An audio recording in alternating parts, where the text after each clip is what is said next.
Using a touchscreen feels more natural than operating a computer with keyboard and mouse.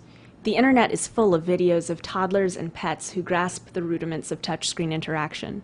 Mike Knupfel, a recent graduate of New York University's Interactive Telecommunications program, has created devices that extend this intuitive mode of interaction. These devices exploit capacitive sensing to let users interact with touchscreens in new ways. Technology Review asked Knupfel to demonstrate some of them.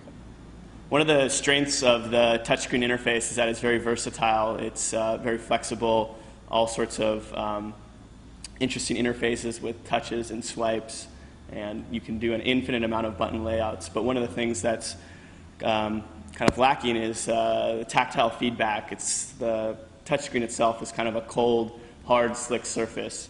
So in creating these designs, I wanted to bring more of a tactile feel and more expressiveness to this cold, hard interface. For example, I created digital signet rings. Signet rings are rings that have a unique conductive pattern on them. First thing you do is you take the ring and you touch it to the screen. That sets the pattern. You can see the triangular pattern matches out on the screen. Hit OK. Now when I touch the ring to the screen, I'm able to twist and unlock secret stuff. If I take a ring that has a different conductive pattern like this one and touch it to the screen, the pattern doesn't match. You're unable to unlock or get into the content. The same thing happens if you try and use your fingers on the screen.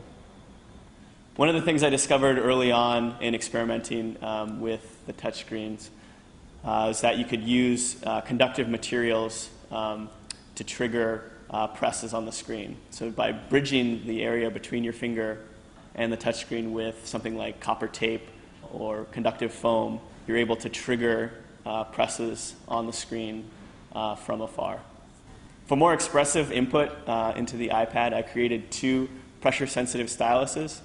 On capacitive touchscreens, as it is now, you're either touching the screen or you're not touching the screen. The screen's unable to detect how hard you're pressing down. So the mechanical stylus works by mimicking a pinch and zoom gesture.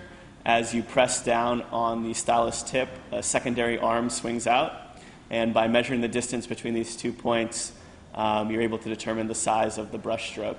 So as I press down on the stylus tip, the secondary arm swings out, making the brush stroke larger, and as I ease up on the pressure, the secondary arm moves closer towards the tip and therefore makes the brush size smaller. Along with exploring new ways to input data into a touchscreen, I also looked at ways of getting data out of the screen.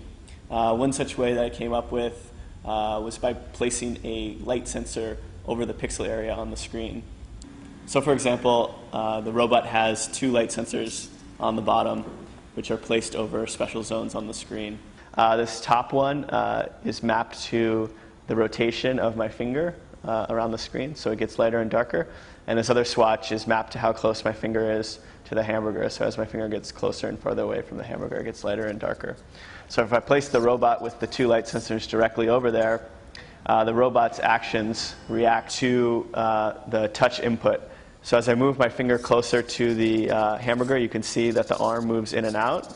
The same is true with the head. As I rotate my finger around, the head will follow the position of my finger. I think in the future, smartphones and tablets with capacitive touchscreens will become even more popular than they are today. And I think the next step is for external hardware devices that work with capacitive touchscreens to follow suit.